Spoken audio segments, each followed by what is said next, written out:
Hello student, आप सभी का स्वागत है डीजे सर के इस चैनल पर। ईंट मनके तथा अस्थियाँ हड़प्पा सभ्यता क्लास 12 की हिस्ट्री का चैप्टर 1 है।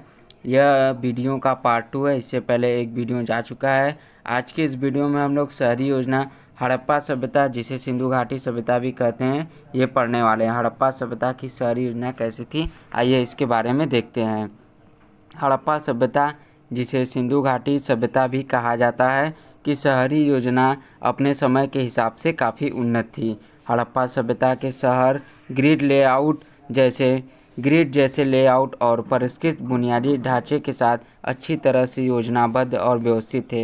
हड़प्पा शहर की जो व्यवस्था थी वो काफ़ी योजनाबद्ध करके बनाई गई थी, और इनके जो शहर कैसे थे वो ग्रिड जैसे लेआउट के तरीके से बने हुए थे। सड़क योजना, यहाँ पर देखिए एक चीज़ मैं बताता हूँ। ये जो इमेजें हैं कुछ, ये जो है ऑफिशियल एनसीईआरटी की इमेजें नहीं है, क्योंकि उसका यूज़ करने से हमें कॉपीराइट मिल सकता है। इसीलिए मैं आपको कहता हूँ कि बुक पढ़ते रहिए। ये इमेजें केवल आपको समझाने के लिए है, तो इसके हम समझने की कोशिश करेंगे। सड़क योजना हड़प्पा सभ्यता के शहरों में एक सुनियोजित सड़क ग्रिड प्रणाली थी। सड़कों को ग्रिड पैटर्न बनाते हुए उत्तर दक्षिण और पूर्व पश्चिम दिशा में बिछाया गया था। सड़कें एक समान चौड़ाई के साथ सीधी और अच्छी तरह से संरेखित थी।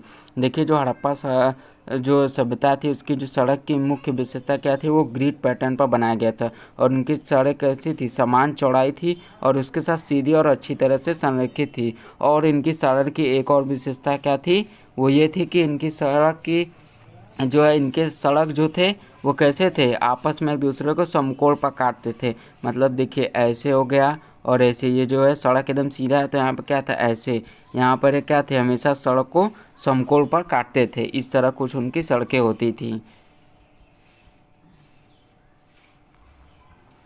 गढ़ और निचला शहर, शहरों को दो मुख्य भागों में विभाजित किया गया था, गढ़ और निचला शहर। जो गढ़ है इसको दुर्ग भी बोला जाता है। गढ़ एक ऊंचे मंच पर स्थित था और संभवतः शहर का प्रशासनिक और धार्मिक केंद्र था।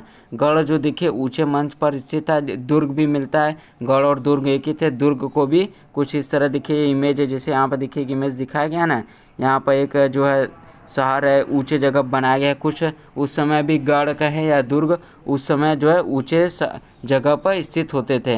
वहाँ पर क्या होता था कि गढ़ में देखिए यहाँ पर लिखा है धार्मिक केंद्र था। वहाँ पर पुजारी जो उस समय के लोग थे, उच्च वर्ग के लोग जो है गढ़ पर रहते थे। उसको जो है कच्चे चबूतरों के ईंटों पर बनाया गया था।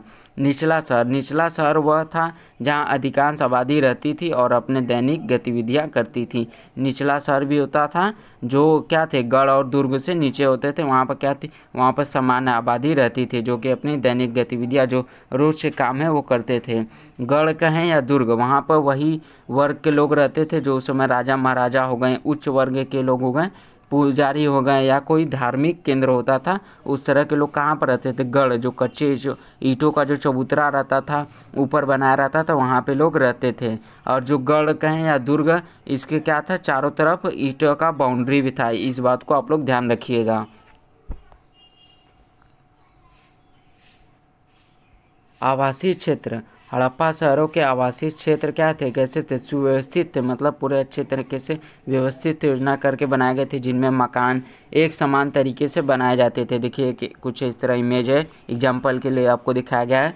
घर आमतौर पर मिट्टी की ईंटों से बने होते थे और उनमें कई कमरे, आंगन और जल निकासी व्यवस्था होती थी। आपको बताया ना कि हड़प्पा सभ्यता की क्या थी, जल निकासी व्यवस्था बहुत ही फेमस थी। घर कैसे बने थे, घर आमतौर पर मिट्टी के ईंटों से बने होते थे और उनमें कई कमरे होते थे, आंगन भी होती थी। आंगन देखिए हर घरों में होता था और जल निकासी व्यवस्था काफ़ी अच्छी खासी थी। वहाँ पे यह मकान की संरचनाओं की बात किया जा रहा है कि हड़प्पा सभ्यता में जो कैसे थे वहाँ के क्षेत्र थे, जैसे होते हैं ना आजकल के मकान बिल्डिंग देखे ना, ऐसे उस समय के क्या थे, हड़प्पा सभ्यता में सुव्यवस्थित थे। मतलब योजना, अधिकतर लोगों के मकान क्या थे, एक समान तरीके से बनाए जाते थे, जिनमें क्या थे, मिट्टी के ईंटें से बने होते थे और उनमें आंगन और जल निकासी व्यवस्था जरूर होती थी।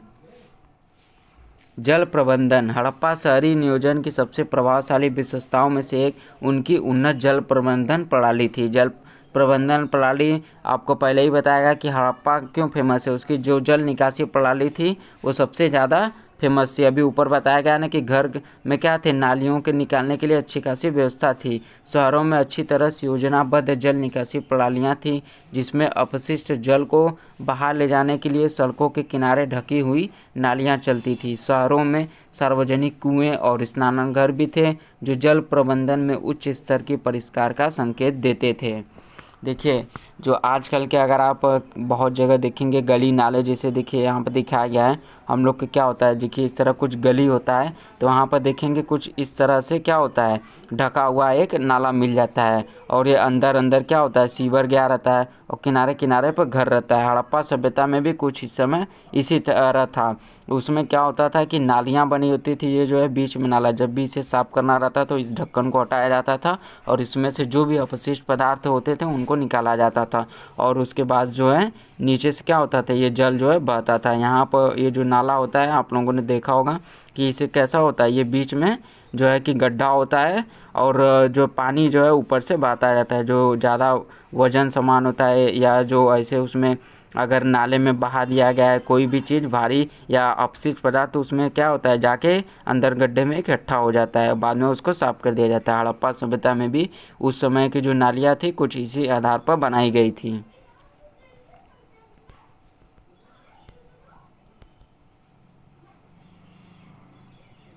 यहाँ देखिए बताया जा रहा है, शहरों में सार्वजनिक कुएं और स्नानघर भी मिलते थे, जो जल प्रबंधन के उच्च स्तर के परिकार का संकेत देते थे। देखिए जो घर बने थे उनमें कुएं भी होते थे, ये बात आप लोग ध्यान रखिएगा। हड़प्पा सभ्यता में खुदाई के दौरान बहुत सारे कुएं भी मिले हुए हैं और स्नान घर भी होते थे।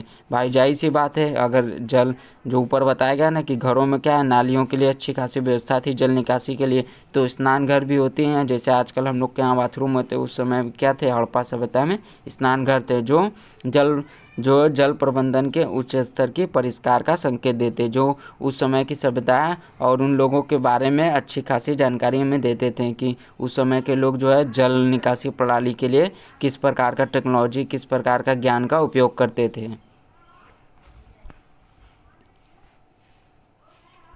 सार्वजनिक इमारतें, हड़प्पा के शहरों में सार्वजनिक इमारतें भी थी, जैसे अन्न भंडार, गोदाम और सार्वजनिक स्नानागार।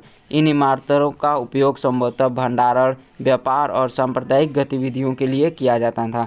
देखिए जो हड़प्पा शहर थे उनमें सार्वजनिक इमारतें भी थी, मतलब सभी के लिए उनमें थे, जैसे अन्न भंडार, बहुत सारे अन्न भंडार भी मिले, गोदाम हैं, बड़े बड़े गोदाम मिले हैं और सार्वजनिक स्नानागार भी मिलते थे। एक बहुत ही बड़ा स्नानागार भी मिला है, जिसे लोग पुरातत्वविद बताते हैं ज़रूरी कोई अनुष्ठान के लिए या पूजा के लिए और चीज़ों के लिए भी प्रयोग किया जाता होगा उस समय। जैसे आज का देखते हैं ना, तालाब पोखरा होता है, लोग पूजा पाठ करते हैं, तरह तरह की वहाँ क्रियाएँ करते हैं, उस समय भी मिला है हड़प्पा सभ्यता में खुदाई के दौरान।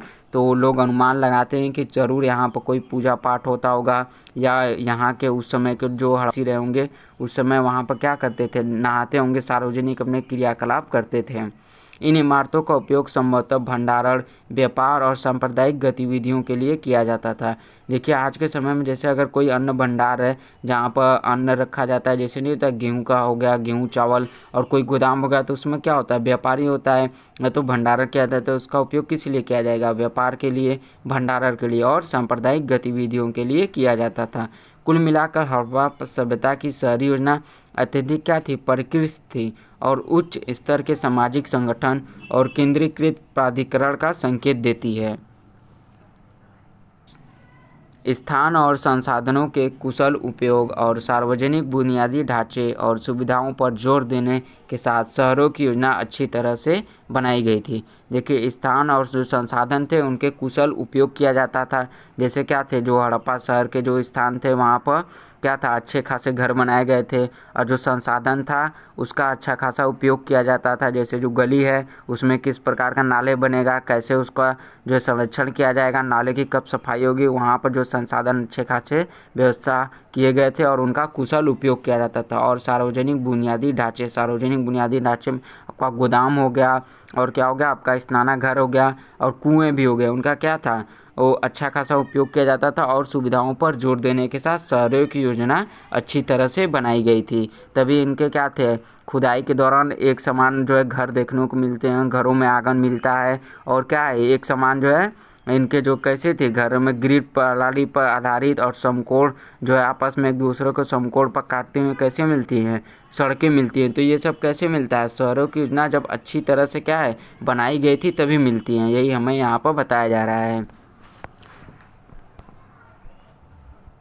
आगे बढ़ते हैं, आगे देखते हैं हड़प्पा सभ्यता की जीवन शैली। हड़प्पा सभ्यता के लोग हड़प्पा और मोहनजोदड़ो जैसे सुव्यवस्थित शहरों में रहते थे, जिनमें अच्छी तरह से योजनाबद्ध सड़कें, जल निकासी व्यवस्था और बहुमंजिला इमारतें थीं। बताया जा रहा है कि हड़प्पा के लोग जो है कहाँ, हड़प्पा और मोहनजोदड़ो जैसे अच्छे खासे व्यवस्थित शहरों में रहते थे, जिनमें अच्छी तरह से क्या थी, सड़कें जो है योजना के अनुसार बनाई गई थी, जल निकासी प्रणाली अच्छी खासी थी और बहुमंजिला इमारतें थीं। वे मिट्टी के बर्तन, धातु विज्ञान और मुहर बनाने जैसे शिल्प में कुशल थे, जैसा कि पुरातात्विक स्थलों पर मिली कलाकृतियों से पता चलता है। देखिए वह मिट्टी के बर्तन, धातु विज्ञान, धातु में एक बात ध्यान रखिएगा, ये लोग कांस्य धातु और भी बहुत सारे धातु का ज्ञान थे, लेकिन लोहा का नहीं। ये बात ध्यान रखिएगा, हड़प्पा वासियों को लोहा के ज्ञान जो है, लोहे का ज्ञान नहीं था, ऐसा जो है पुरातत्वविदों का मानना है, क्योंकि वहाँ पर हड़प्पा सभ्यता के खुदाई के दौरान कोई भी धातु, लोहे की जो धातु है वो नहीं मिली है, इसीलिए इसे क्या कहा जाता है, कांस्य युग भी कहा जाता है। धातु विज्ञान और मुहर बनाने जैसे शिल्प में कुशल थे, जैसा कि जो है खुदाइयों से पता चला है। हड़प्पावासी अन्य सभ्यताओं के साथ भी व्यापार में लगे हुए थे, जैसे कि मेसोपोटामिया और अन्य क्षेत्रों, ओमान से भी देखिए बॉर्डर मिलता है। भाई जाहिर सी बात है व्यापार, ये लोग क्या करते थे, खेती भी करते थे और क्या करते थे, मुहरे, मनके और जो है और भी सारी चीज़ें बनाते थे। तो उनका जो है ये क्या करते थे, एक देश से दूसरे जगह, एक देश से दूसरे देश और अन्य जगह पर भी क्या करते थे, व्यापार करते थे। और अन्य क्षेत्रों में उनकी माल की उपस्थिति के संकेत भी मिलते हैं। उनके पास लिखने की एक प्रणाली थी जिसे सिंधु लिपि के नाम से जाना जाता था, हालांकि इसे अभी तक पूरी तरह से समझा नहीं जा सका है। देखिए गया है, लेकिन जो है हड़प्पा सभ्यता की देखिए जो लिपि है, सिंधु लिपि, इसे एक क्या बताया गया, रहस्यमयी लिपि बताया जाता है। इसे आज तक पढ़ा नहीं जा सका है, अगर इसे पढ़ा जाता तो बहुत सारे राज खुलते हैं, लेकिन ये आज भी एक राजी है। इसे अभी तक पुरातत्वविदों द्वारा, इतिहासकारों द्वारा इस जो लिपि उनकी मिली है, इसे अभी तक पढ़ा नहीं जा सका है। अगर आप एनसीईआरटी बुक पढ़ेंगे तो उसमें आपको ये लिपि जो है देखने को मिलेगा, उसमें कुछ चित्रांकन लिपि और भी तरह तरह के लिपि हैं। हड़प्पा के लोगों की जीवन शैली संभवतः कृषि पर केंद्रित थी, क्योंकि वे गेहूं, जौ और कपास जैसी फसलें उगाते थे। उन्होंने मवेशी, भेड़ और बकरी जैसे जानवरों को भी पालतू बनाया। देखिए अगर हड़प्पा सभ्यता के लोगों को देखा जाए ना, तो वो लोग आज के समय जो है कहा जाए तो आमी लोग, जैसे हम लोग नहीं करते हैं, ऐसे मतलब कि जैसे जो सामान्य जनजीवन है नहीं, उसी तरह ये लोग भी थे। ये लोग क्या करते, भाई जाहिर सी बात है, खाना पीना है तो क्या करेंगे, आप कृषि करेंगे ही, कृषि प्रधान देश है। आप लोग तो ये बात अच्छी तरह से समझे रहे होंगे, कौन, भारत हमारा देश है, तो कृषि को समझे ही रहे होंगे आप लोग की। उस समय के लोग भी क्या करते थे, कृषि पर केंद्रित थे, मेन थे, क्योंकि वे गेहूं उगाते थे, जौ और कपास जैसी फसलें क्या करते थे, उगाते थे। उन्होंने मवेशी भी, भेड़ और बकरी जैसे जानवरों को भी पालतू बनाया। देखिए एक चीज़ यहाँ पर बात ध्यान रखिएगा, हड़प्पा सभ्यता क्या थी, शहरी सभ्यता थी, लेकिन देखिए ये शहर में होते हुए भी इन्होंने क्या किए थे, मवेशी, भेड़ और बकरी जैसे जानवरों को भी पालतू बनाया। आवास के आकार और दफन प्रथाओं के आधार पर सामाजिक भेदभाव के प्रमाण के साथ समाज संभवतः पदानुक्रमित रूप से संगठित था। इस बात को थोड़ा ध्यान से आप लोग समझिएगा। देखिए आवास के आकार और दफन प्रथाओं, आवास के आकार यहाँ पर बताया जा रहा है, ऊपर मैंने आपको बताया क्या था, दुर्ग, और क्या था, एक निचला शहर, ठीक है। तो आवास के आकार के आधार पर क्या है, समाज संभवतः पदानुक्रमित, मतलब पदानुक्रमित यानी पद दिया गया था, रूप से संगठित था। बताया जा रहा है सामाजिक भेदभाव, जैसे देखिए क्या बताया गया है कि जो दुर्ग यानी जो ऊपर के शहर थे, जो बनाए गए थे कच्चे ईंटों के चबूतरों पर, उनका क्या था, जो है ऊपर उसमें किस तरह बताया जा रहा था कि पूजा पाठ के लिए, या आप एनसीईआरटी में पढ़ेंगे आपको मिल जाएगा, पुजारी, उच्च वर्ग के लोग, राजा महाराजा लोग रहते थे। और जो नीचे जो सामान्य जनजीवन था, तो वो कहाँ पर रहता था, वो निचले शहर में रहता था। उससे क्या पता चलता है, जब खुदाई हुआ तो जब पुरातत्वविदों ने देखा तो उससे उन्होंने अनुमान लगाया, वहाँ पर अवशेष मिले भी, ऊंचे शहरों पर अच्छे खासे जो है अवशेष मिले राजा महाराजाओं। तो उससे क्या पता चलता है, सामाजिक भेदभाव पता चलता है कि हड़प्पा सभ्यता में सामाजिक भेदभाव थी। और क्या था, दफन प्रथाएं। आगे आप पढ़ेंगे कि इनकी जो दफन प्रथा है, जैसे होता है ना कि मरने के बाद जो है जलाया जाता है, बहुत से लोगों में दफनाया जाता है, बहुत से लोगों में ऐसे ही छोड़ दिया जाता है, जैसे पारसियों का मिलता है। तो उससे दफन प्रथाओं के आधार पर दफन भी इनका देखिए कई तरीकों के आधार पर होता था। कुछ लोग का दफन होता था नॉर्मली तरीके से होता था, कुछ लोग का दफन होता था तो उसमें लोग बहुत सारी चीज़ें, सोना चांदी और भी बहुत सारी चीज़ें उसमें क्या करते थे, ये लोग दफनाते थे। तो उसके आधार पर सामाजिक भेदभाव मतलब पता चलता है कि कौन गरीब था, कौन ऊंचा था, कौन नीचा था। ये सब प्रमाण जो है मिले हैं। इससे क्या पता चलता है कि उस समय का समाज कैसा था, मतलब पदानुक्रमित रूप से संगठित था। पद मतलब रूप से जरूर ये लोग अनुमान लगाते हैं कि उस समय क्या था, पद जो है उस समय के समाज में पद दिया गया होगा, उस हिसाब से संगठित था। कुल मिलाकर हड़प्पा सभ्यता एक परिष्कृत और उन्नत समाज थी, जिसने प्राचीन दुनिया में शहरी जीवन, शिल्प कौशल और व्यापार के विकास में महत्वपूर्ण योगदान दिया। कुल मिलाकर यहाँ बताया जा रहा है हड़प्पा सभ्यता कैसा थी, एक परिष्कृत और उन्नत समाज थी। भाई जाहिर सी बात है, जहाँ पर क्या हो कि रोड अच्छे खासे बने हो, जल निकासी प्रणाली हो, घर हो जो है अच्छा खासा बनाया गया हो, घरों में आंगन हो, घरों को ईंटों से बनाया गया सभी घरों को, तो क्या है परिष्कृत और उन्नत समाज तो होगा ही। और जिसमें क्या है प्राचीन दुनिया में शहरी जीवन, शिल्प कौशल, ये लोग शिल्प भी बनाते थे, कई सारे डिजाइन भी, और व्यापार के विकास में भी महत्वपूर्ण योगदान ये लोग दिए। तो अभी के लिए बस इतना ही। मिलते हैं हम लोग नेक्स्ट वीडियो में। अगर आपको वीडियो पसंद आया तो चैनल को सब्सक्राइब कर दें, इसे दूसरों के साथ शेयर कर दें और लाइक करना ना भूलें। धन्यवाद।